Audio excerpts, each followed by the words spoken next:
See, there you are. All right. Well, welcome to the Conant Show.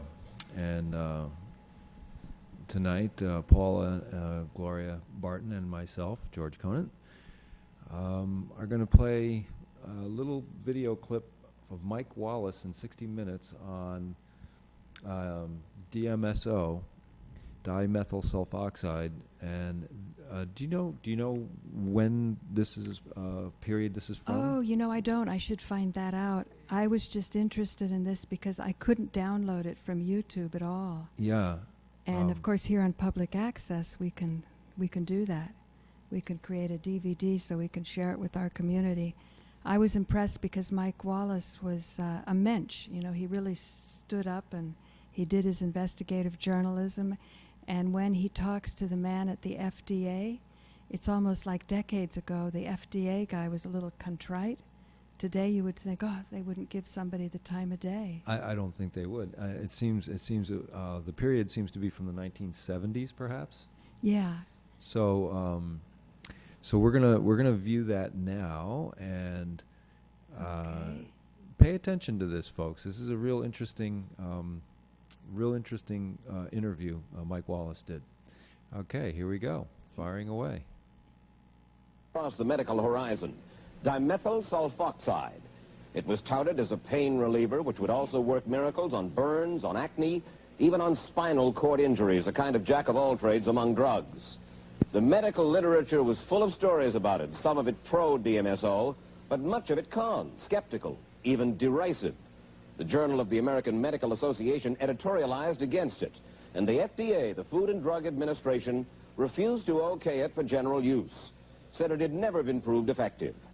Nonetheless, 2 states, Oregon and Florida, have legalized it for prescription, and the black market in DMSO has become nationwide. That's how many Americans get it. Meantime, the puzzling story of DMSO continues. It is largely fueled by the efforts of one man, Dr. Stanley Jacob, an associate professor of surgery at the University of Oregon. For 15 years, this man, some would say this zealot, has been pushing DMSO because he believes so deeply, despite the doubters, in what DMSO can do.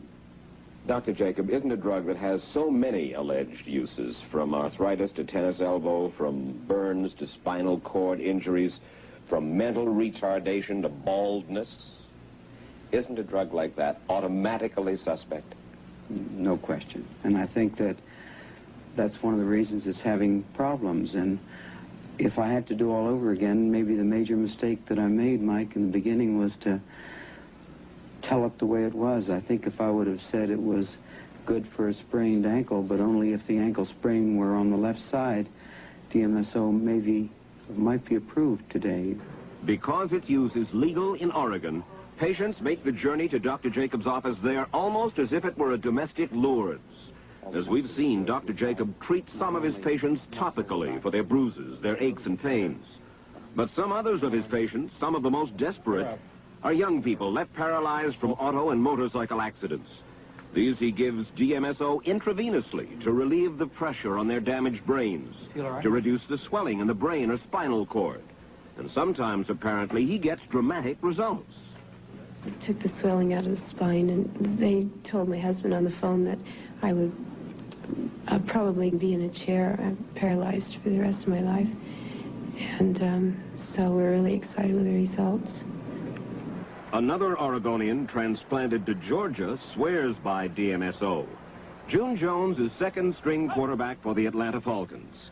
Time was, he says, he could hardly raise his arm to throw a football. He says he'd be out of the game without DMSO. My problem is in my shoulder, so the simple thing for me to do is I just put this on like this.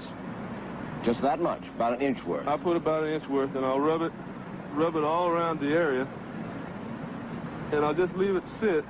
Sometimes I put on a little bit more than that. And I'll just let it sit like that for anywhere from 20 minutes to 30 minutes, 15 to 30 minutes.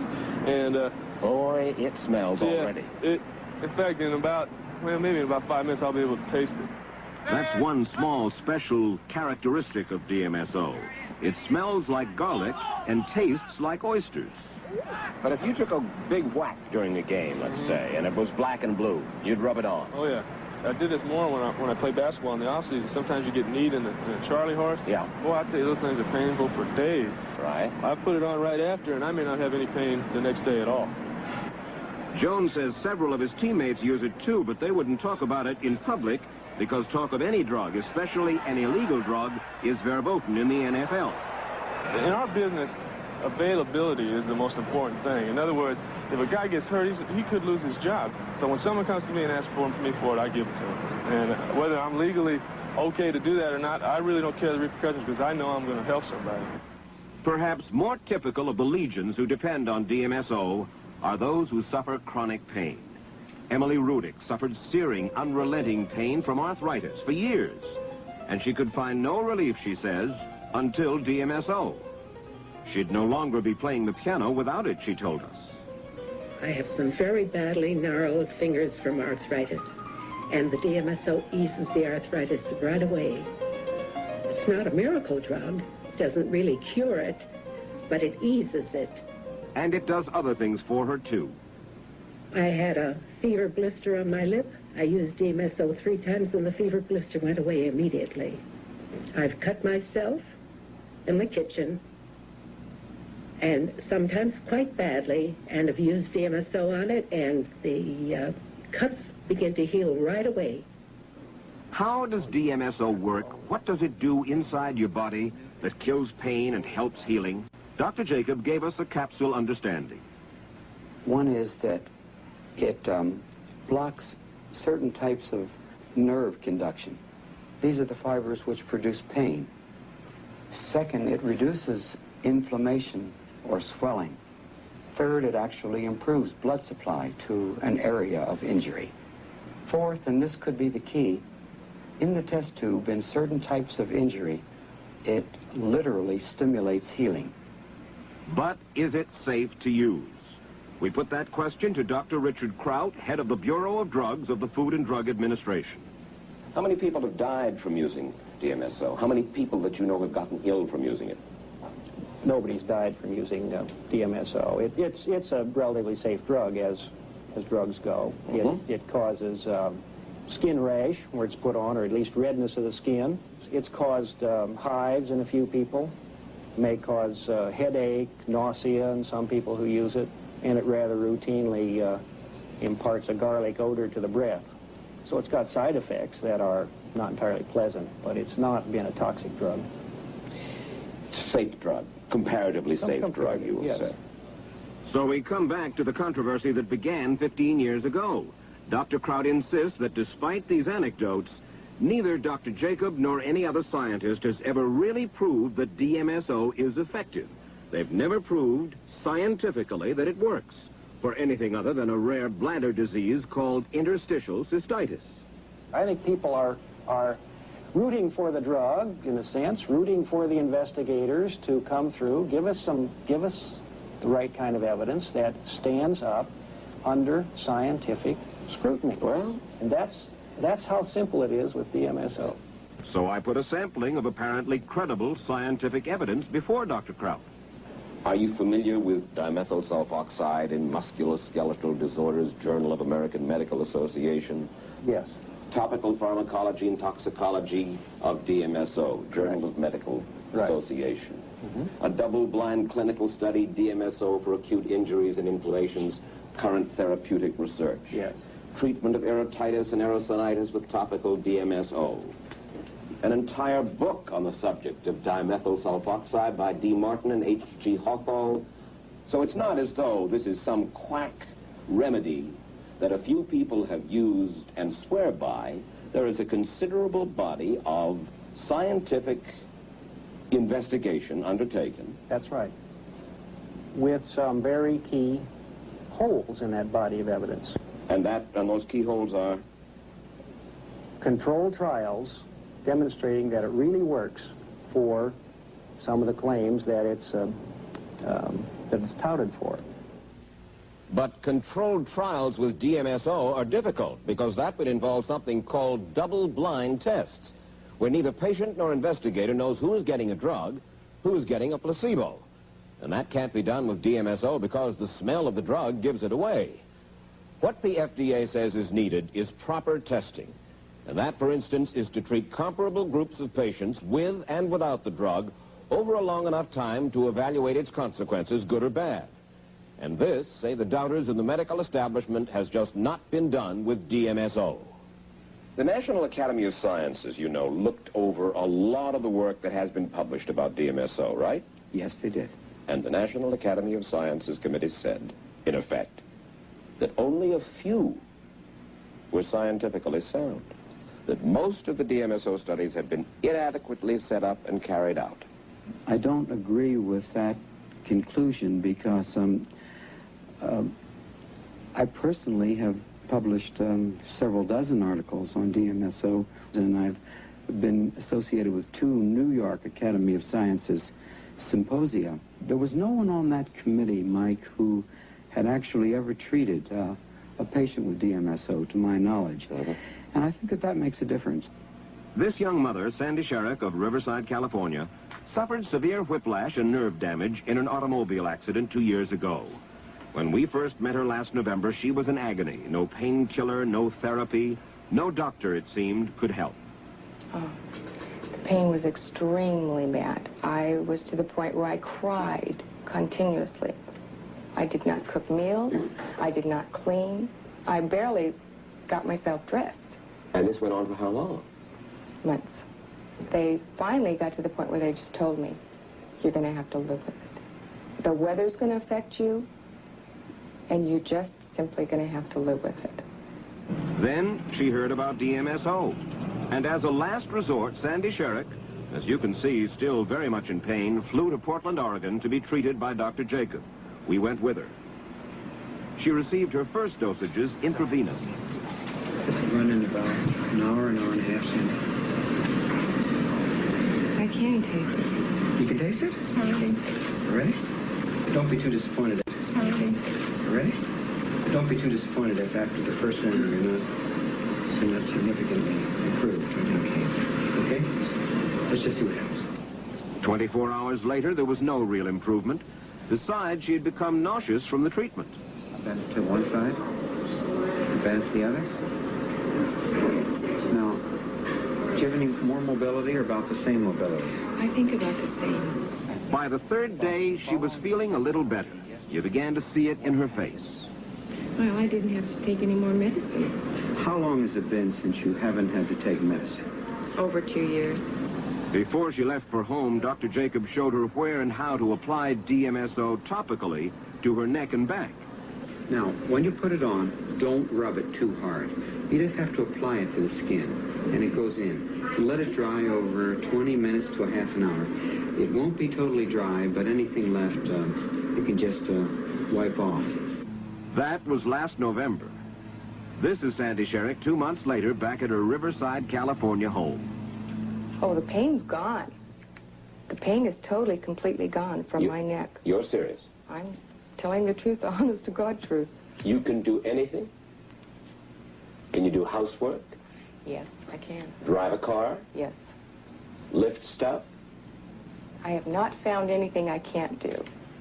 We asked Dr. Jacob to come on down, take another look at you, and to talk to you and us together. Okay? Okay. Now, could you bend your head to the left side? Any discomfort? None. Okay, now how about to the right side? Any discomfort? No. Sandy, if you had done this 3 months ago, 4 months ago, what would have happened? I would have been in pain. He wouldn't have been able to touch me. When a woman has been in pain for 2 years and has an injection of or topical application of DMSO, and suddenly a miracle happens, when a quarterback for the Atlanta Falcons has been using it off and on for years and says, I swear by, I'm telling you, my arm is better. I throw faster, straighter, better. When you get testimonial after testimonial, I ask you, what's wrong with those testimonials? Nothing's wrong with them. They may be right, but they don't get they don't provide the scientific evidence that's necessary for acceptance by scientists. It's not just the FDA that's skeptical, not just the medical establishment. The drug companies don't have much enthusiasm for DMSO either. Why? Jacob and others say it's because DMSO is a common chemical solvent that can be manufactured for $4 a quart, on which no drug company can get an exclusive patent. Therefore, there is no big financial return available. Did an executive of a major drug company really tell you, Dr. Jacob, I don't care if DMSO, is the major drug of our century, and we all know it isn't worth it to us? I was told that if DMSO were approved, it would be competitive, and they didn't hold the patents. Yes, I was told that. And you will not tell us? I would not tell you the name of the drug company or the individual. Why? It's the only question I will not answer. I'll answer any other question. I think it's a fact of life that drug companies are not going to invest in something unless they think there's some financial return. But we come back to the main reason for the FDA's objection to DMSO, that a story like Sandy Sherrick's doesn't take the place of a scientific test. Well, that's fine. I can understand their feeling, but they've got to be able to look at the test results and take me as an individual. I have no reason to say it does work or it doesn't. All I can say is what it's done for me personally. It worked for me. 2 footnotes. DMSO is now available for treatment of assorted ailments in Western Europe, the Soviet Union, Japan, and Latin America.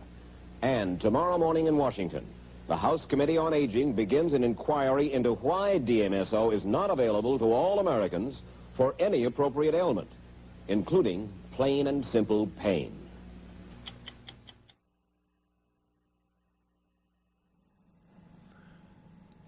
Okay. Wow. Oh, you want to turn the sound down? This one? Yeah. So there's no feedback.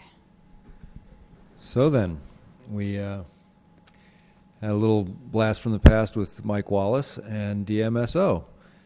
One of the memories I have of DMSO is I first heard about it from an elder at a place called Akwesasne, Grandma Ida, and she was really big on it, and she suffered from arthritis, and she couldn't get DMSO.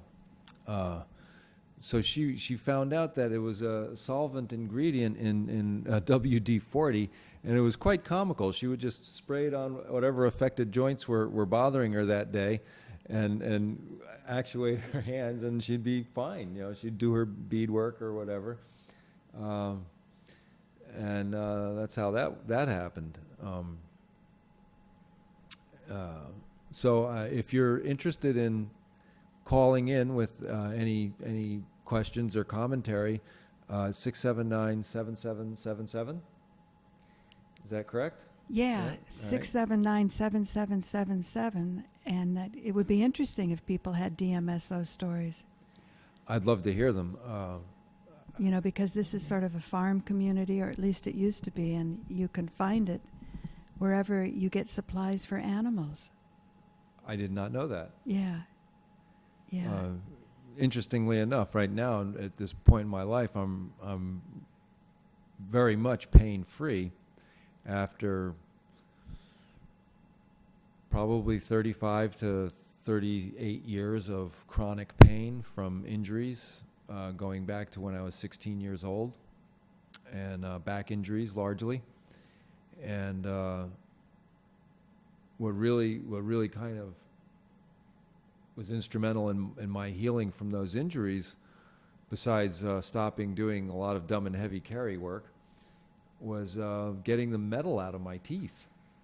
Oh, yeah. You know, the mercury lead amalgam metals fillings, somewhere around 2004, 2006, somewhere in those years, in that period there, Dr. Montserrat in Kent, Connecticut, was really quite aggressive. I mean, I had 5 or 6 teeth worked on in 2 sessions. Now folks, that's a lot of metal to extract, and it was the ceramic plastic composite fillings are what are in my teeth now, and they've held up great. And really, pain went away. Did the pain go away right away, or over time?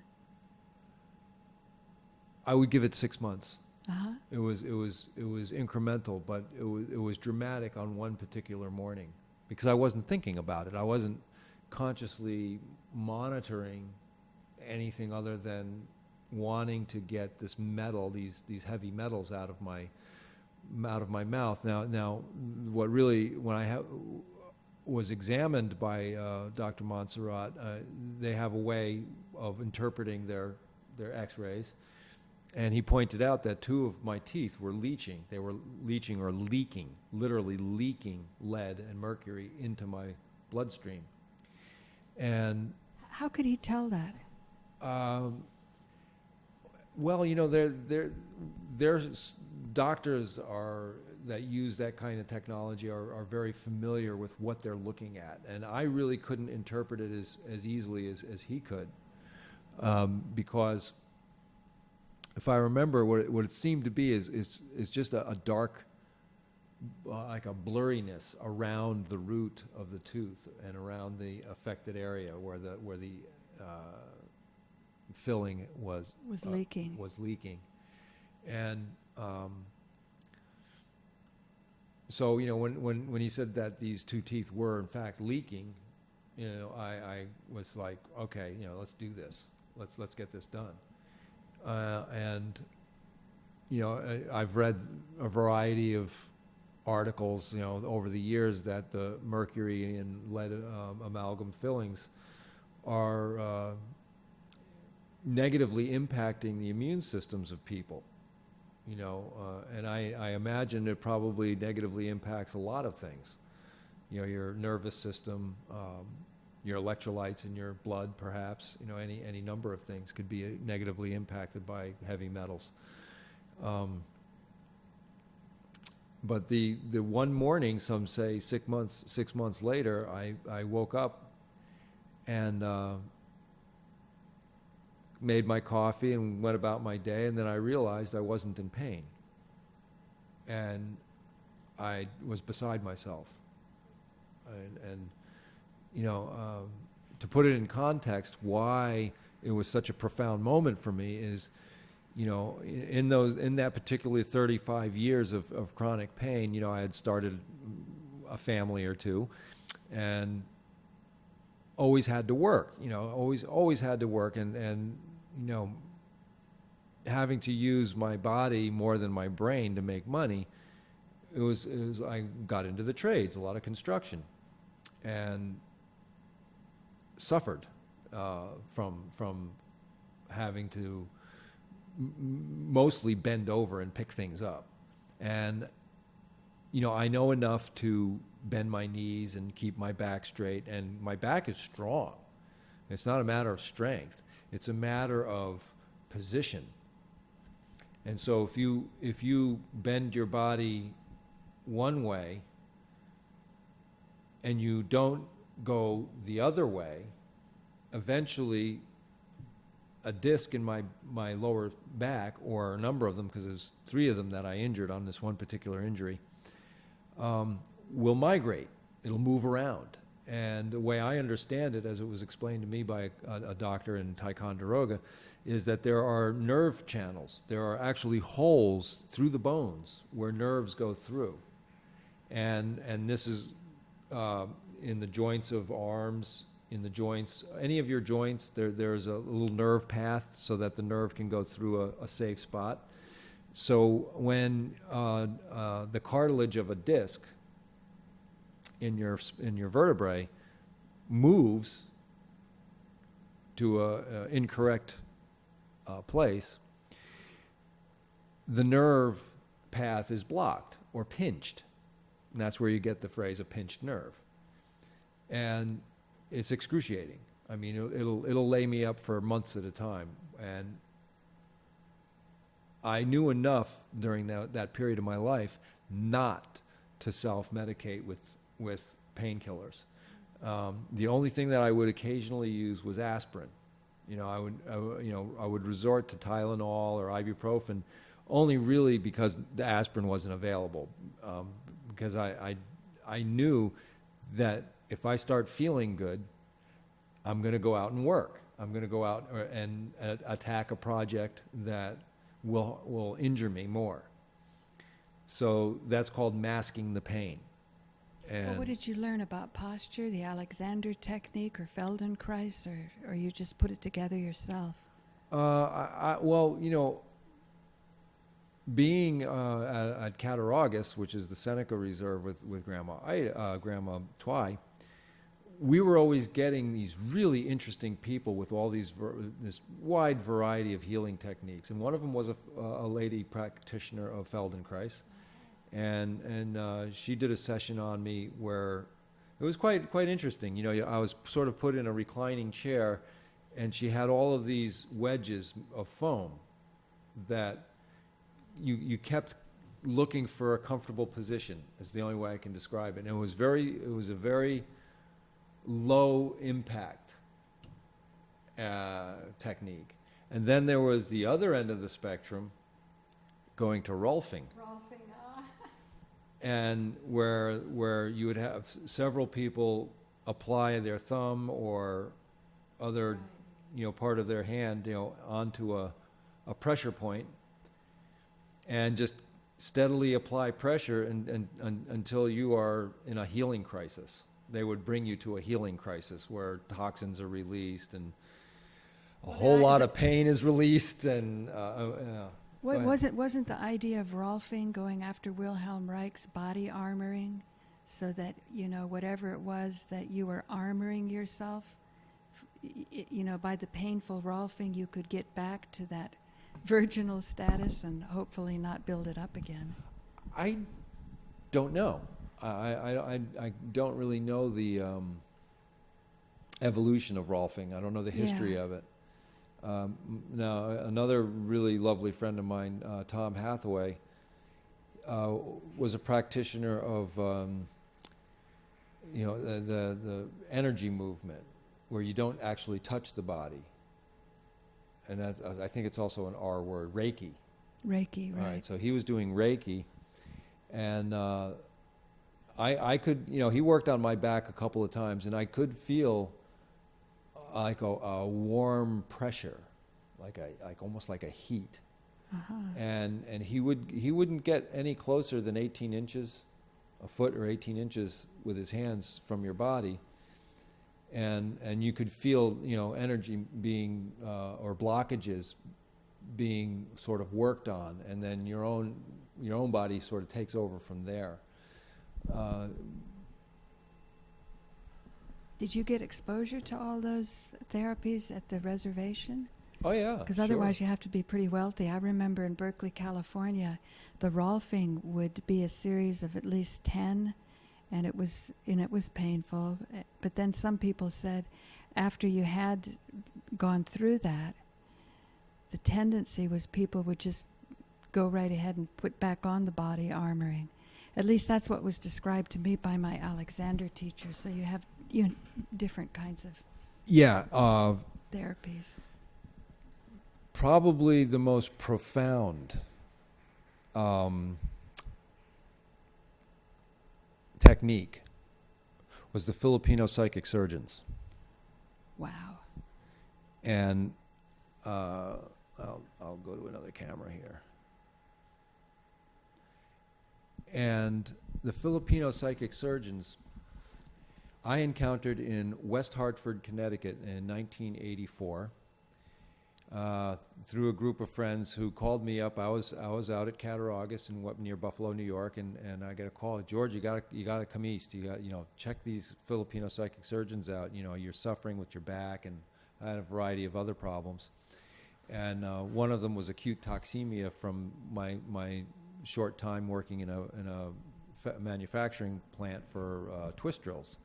I was doing metallurgy and degreasing, and so I had blood poisoning of all kinds of odd materials.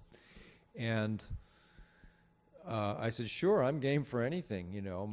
My 3 discs were crushed in my back. I had a blood clot in the middle of my spine from a crushed vertebrae from an accident delivering furniture when I was 16. And so I drove all the way to West Hartford, and I got online, and what was interesting is this is when I first met Hiram Deeks, because he had issues, physical issues, and his boss, the colonel, was also getting a treatment from this family of healers, and I remember their names were Angel, who was the uncle, and he was an elder. He was probably in his late 60s, and Rami, his nephew, and there was about 3 or 4 others, and maybe 2 ladies. And they came from the Philippines, and they were very, very direct about that this technique of psychic surgery was 90% sleight of hand in the Philippines. So you could go anywhere in the Philippines, and there'll be a psychic surgeon who was doing sleight of hand with, chicken guts or whatever, and this kind of thing.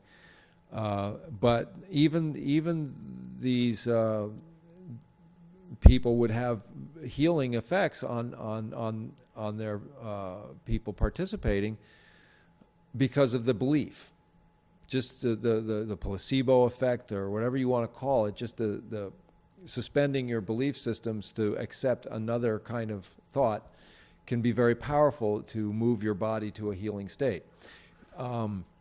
So that's what this family told me themselves, but they said that there was about 40 of them in the Philippines who were the real deal.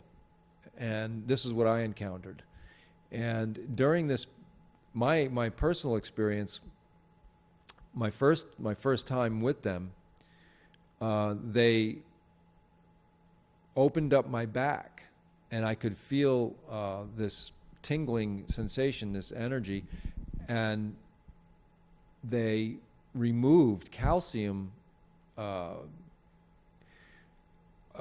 it's a form of arthritis where you get like spurs. So I was having spurs going into my spine in these various locations, and they literally scraped them clean, scraped my vertebrae clean, and they liberated so much of this calcification and injury and scar tissue from my body that when they were done, they said that since I was so strong and I was young, that they did 5 sessions worth in 1 session for me.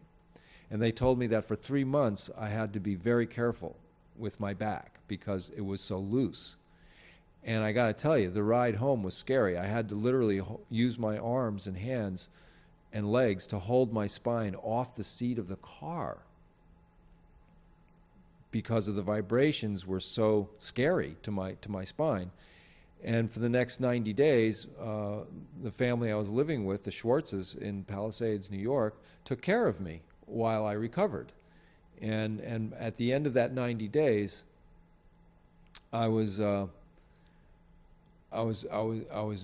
a completely different state.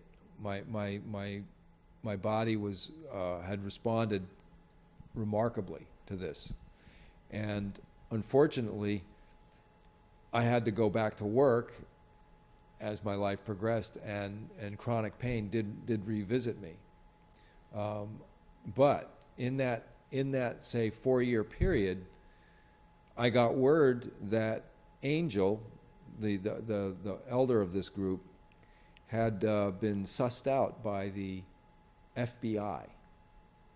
And they sent in an FBI agent who had cancer in the stomach. And Angel had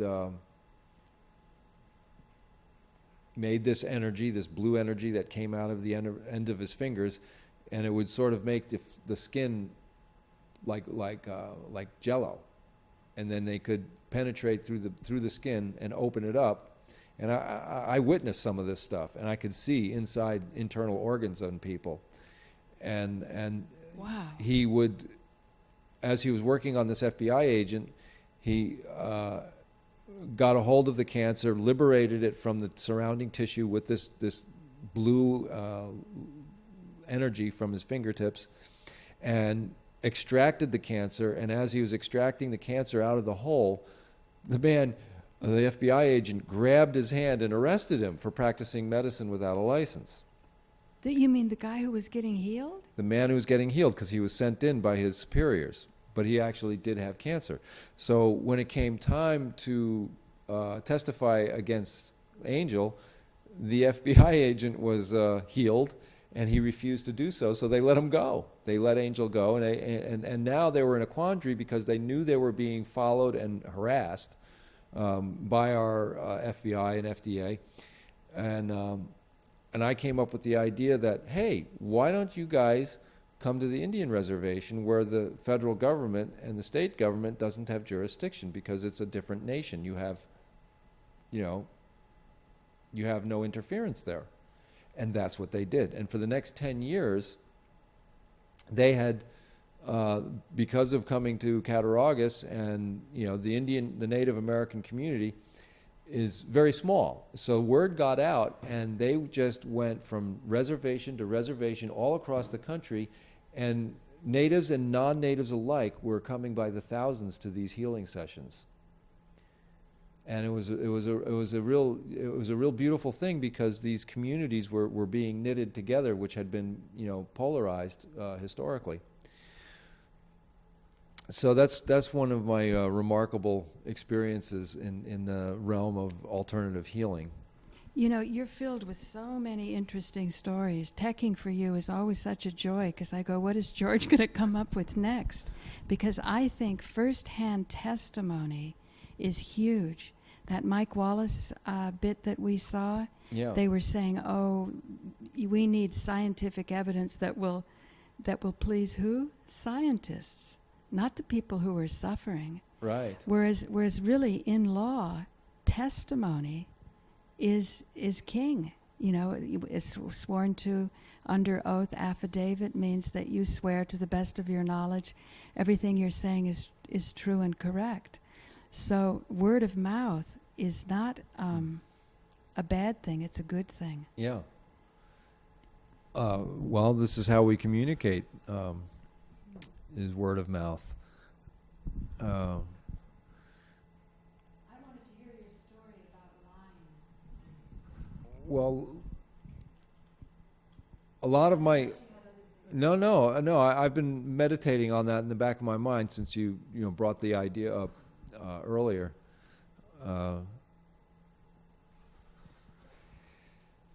Lyme and George go back probably to, as far as I can remember, maybe 1998. I had been getting bit by ticks in Connecticut, didn't know anything about it, and I had not suffered the outward manifestations or symptoms that are usually associated with Lyme. A bullseye, a red bullseye around the bite, or a swelling and a red bullseye, kind of a red ring. I've never got that symptom specifically. Although, tick-borne diseases, there's a lot of them, and they have very similar symptoms. There's one called ehrlichiosis, and there's Rocky Mountain spotted fever. There's Lyme. But what sets Lyme apart from these other diseases is that it is a spirochete, much like syphilis is a spirochete, and it is a kind of a microbe or microorganism that specifically enjoys nerve tissue, brain tissue, spinal tissue, nerves, and it seems to like bone and cartilage as well. And it has a corkscrew shape, and when it knows that you're onto it and you're trying to get rid of it, it will go in and burrow into these hard tissues like bone or cartilage, and it will commonly, when it's running free rein, it will infest the softer tissues like nerve tissue and in some cases brains. A very dear friend of mine has suffered a form of spongiform encephalitis from an infection from this Lyme organism.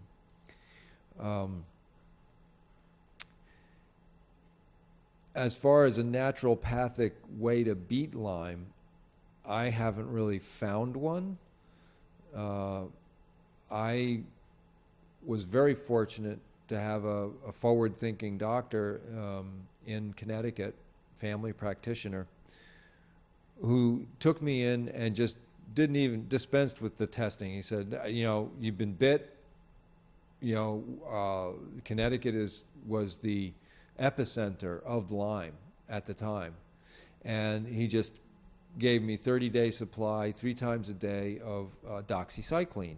And doxycycline is a rather old, I guess, antibiotic. Yeah, it's old in the sense that it's been around a long time, and it's a very good all-purpose scrubber. It kills everything, including your intestinal flora. So you know, when you take it, you have to stay out of the sunlight because your skin becomes very sensitive. I don't know exactly what it does to you because I just stayed out of the sunlight, so I didn't try that experiment. And it worked on my first bout with Lyme. My second bout with Lyme occurred when I was working on my neighbor's house, also in Connecticut, and this was a very, very malicious variety that I'd got, and it was a little tiny red tick. It was very small, maybe a little bit more than 1/16 of an inch long, that had gotten all the way to my inside my belly button, very deep inside. I didn't know it was even biting me until I felt an itch and I scraped it out. And when I realized that it had bit me and I could taste the toxin, and the doctor that I think it was Dr. Harding, same fellow, that gave me doxycycline the second time, was very had a very interesting take on it. He called it umbilical Lyme, and it's particularly bad because that cluster of veins goes back to when you were born. It becomes a systemic infection almost immediately, and so we couldn't fool around with that either. So that was another 30 days of taking doxycycline, and then since then I had one more terrible bout with Lyme, and my ankle and my knee and my hip exploded with pain one day when walking across the yard and coming into my house, and I collapsed on the steps, and my partner came out and saw me crying, not able to get up, and couldn't understand because she never saw that before. And we called a good friend of ours, John McNeely, who we knew suffered from Lyme because of his work with birds, and he's a well-known in Connecticut for his work with the California condors. And when he was a young man, he was in the business of training captive condors to go back to the wild when they're young enough to learn to fend for themselves. He would teach them how to soar, him using a hang glider, and the condors would then follow him up onto the thermals. I think there's a National Geographic that follows that story, TV spot with him. But he was a friend of ours, and he came right over to the house with a stash of doxycycline, and he always keeps it on hand. And that's sort of this is sort of a standby treatment, if you catch it early enough. And what I had done after that is I used to keep some doxy with me, and every time I would get a tick bite, I would rub the doxy right into the wound, right into the bite. To catch it, nip it at the bud. Just to get it right away. And I've just got a tick bite the other day, and I feel that I live with Lyme. I don't think you really ever get rid of it. I think of myself as maybe not necessarily being immune, but at least resistant to it. as a parasite. Yeah. I was going to ask you how it developed in Lyme, but I don't know if we have enough time to properly go over that amazing story. Again, you Well, always seem to yeah, be in that's the- Plum Island. You want to talk about that? And I was having this very conversation with Carol, my then partner, in very late 90s, 1999, 2000, in a little Lakeville, Connecticut eatery. And we were outside and talking about it, and this veterinarian from Ledyard, Connecticut was just visiting the area because it was a lovely summer day, and he heard our conversation, and he pulled up a chair and sat with us and proceeded to tell us his research, having been on the coast, very close to Lyme, Connecticut, at Ledyard, and which is also a military base. It's a very big submarine naval facility there, Groton, Connecticut. And he's proceeded to tell us how the evolution of Lyme came from Japan at the end of World War II as a captured bioweapon.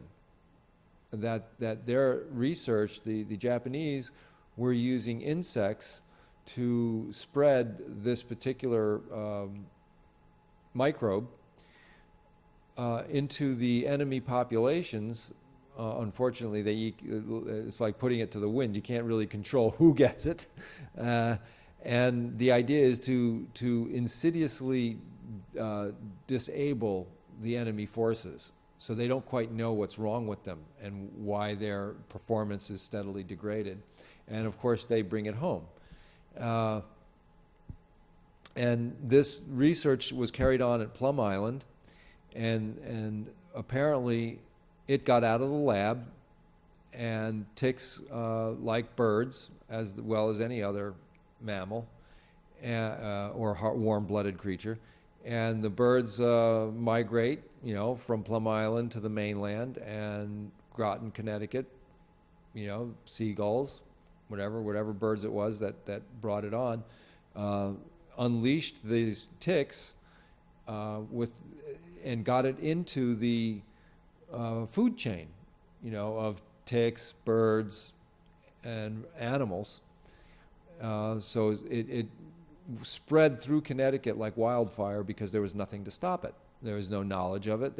Nobody knew what was happening. So there was a period of some decade, perhaps, or more, several decades, where people were getting ill and nobody knew what was wrong. I can tell you the symptoms for me. I felt for several weeks like a flu that wouldn't go away, but not bad enough to stop you from performing your daily tasks, but quality of life goes down. Oh yeah, and your quality of your relationships, the quality of your thinking, you're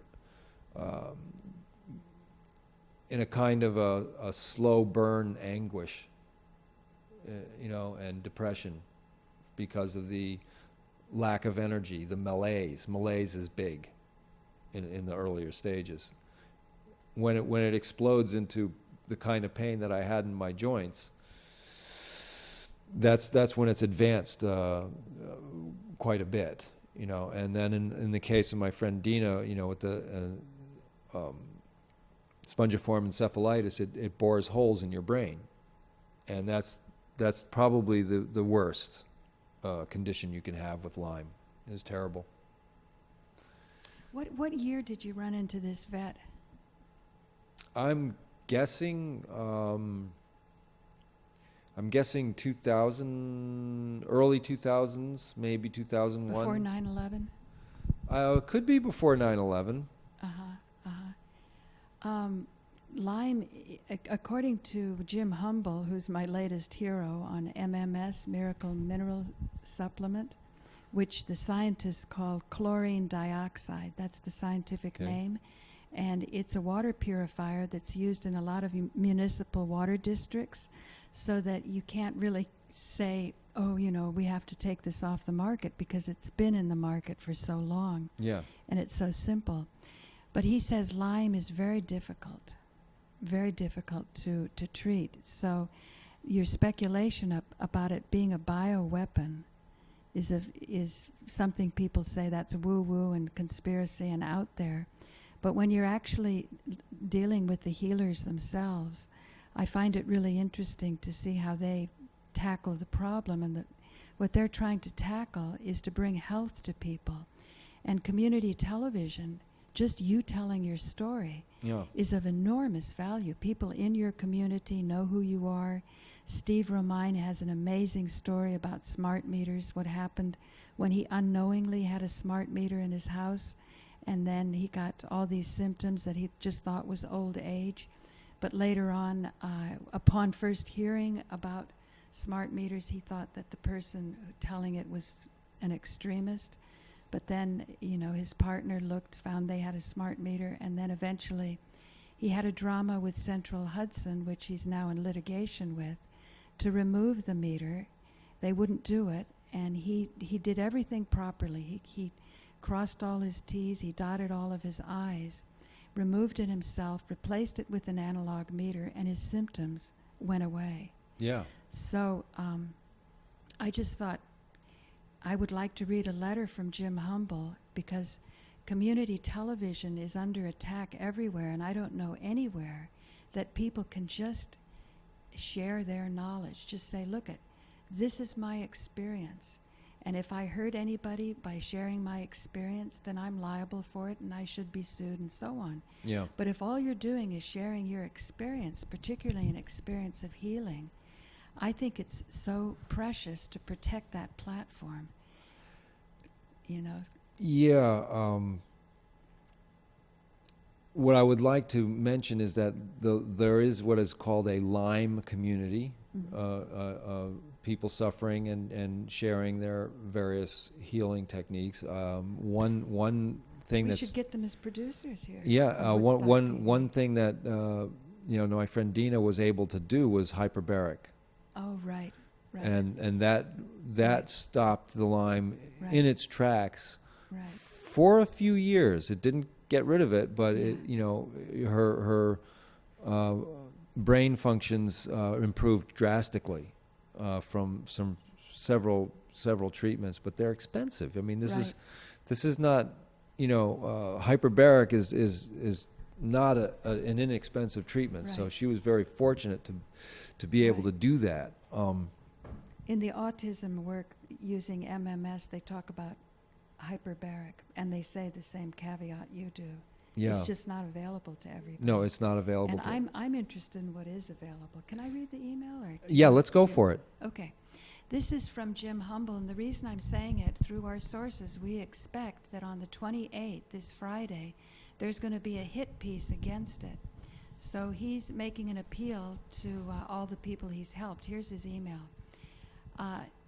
I need your help. Mainstream media about to do major story on MMS. Once again, MMS will be featured on a mainstream TV news show, this time in the U.S. on 2020, a TV news program produced by ABC, which is an hour long and usually covers a single topic per show. I wish I could say this was going to be a balanced discussion on the topic of MMS. Unfortunately, the approach the producers and reporters have demonstrated thus far leads me to assume this will be another hit piece, as they have done in the past. We believe this story will air soon, this Friday, the 28th, 10 o'clock Eastern Time, based on emails we have received from the producer. This is an opportunity for you to tell your story. Please read the rest of this newsletter for more information. Recently, while walking down the street, this is Jim Humble, I was confronted by 3 men who had video cameras, and one was a reporter. They had been waiting out of sight down the street for me to come out. For the next 15 minutes or so, I was grilled with one question after another. During the forced, quote-unquote, interview, the reporter accused me of making huge amounts of money. I told him if I was making a lot of money, I wouldn't be living like I do in low-cost housing. Most recently, I live in an inexpensive 2-bedroom apartment in a quiet area, not a place likely to be inhabited by somebody with deep pockets. And he, by the way, lives outside of the country. The money issue was the biggest thing this guy wanted to push. Perhaps he read the preposterous statement on one website that says I'm a billionaire. If that were reality, I could easily afford guards that would have stopped the news crew from reaching me. Anyone who has visited me knows this to be a fact. The only time I'm in a fancy place is if I'm a guest of someone else. And you can imagine probably people from all strata invite him to come and speak and share their knowledge. But considering MMS is sold around the world, it is easy to assume I should be rich. The fact is, I do not now, nor have ever sold MMS myself. There are lots of people who sell MMS. They put my picture on the bottle and say it is approved by Jim Humble, for which I receive no monies. In addition, there are lots of people who illegally copy my books and translate and sell them, for which I get nothing. The point that these journalists neglect to publish is the fact that my first book encouraged people to independently make and sell MMS, and that is exactly what happened.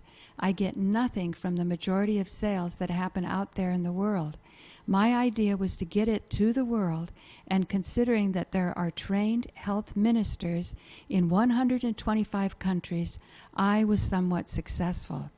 The reporter claimed that MMS had something to do with the death of a woman in 2009 in the Vanuatu Islands, several hundred miles east of Africa. He asked me if I thought I should apologize to her husband and asked me if I didn't feel responsible. It's kind of like what goes on in court, you know, the head games. While I am personally deeply sorry for the death of this woman, no, I don't feel the need to apologize for something I had nothing to do with. The autopsy declared that the death was not caused by MMS.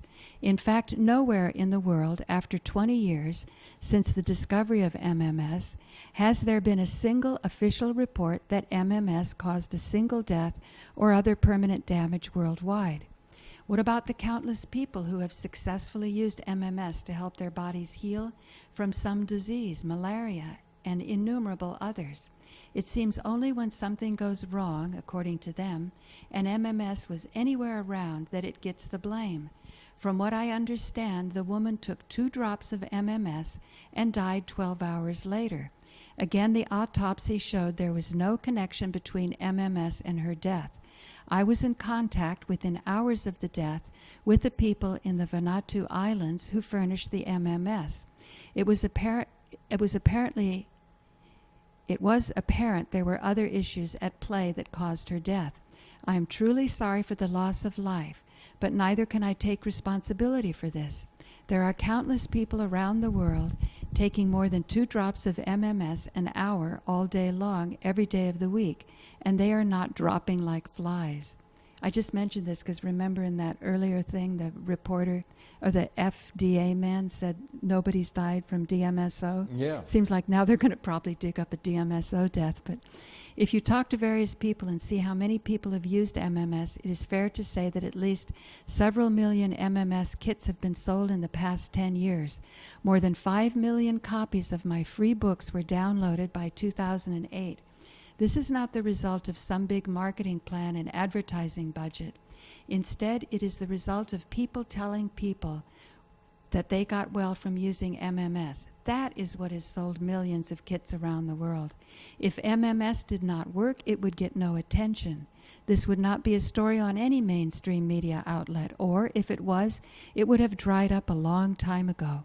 Again, the only reason MMS keeps showing up in the news around the world is because it works, which is contrary to the stories that talk negatively about it. There are certainly times I have said some things that I probably should have said differently, for lack of a better way to express things at the time, or because others put words in my mouth. In the past, I have stated that MMS cures most of all diseases. Today I say that MMS cures nothing. MMS serves as a tool to kill pathogens and oxidize poisons in the body, which allows the body to to heal the body. We live in a toxic world, and we are fortunate to have MMS, as well as various other important health tools, to combat the ill effect of poor foods and chemicals that make us sick. And then he goes on about writing the vice president of ABC, which you can believe Joe got right on it. But I want to say, George, you're one of the valuable tools. You're joining the producers of Woodstock TV to help people heal themselves, to just tell their story. So thank you. Well, I consider it an honor, and you know, the highest thing we can do is lift each other up. You know, that's a way of giving back. And well, I ate another hour. Yeah. Another hour just barreled right along. So we'd Thank like you. to close out this show, Conant Show. Is this number 16? I think so. Wow, I'm starting to get a few shows going here. And thank you for watching, and signing off.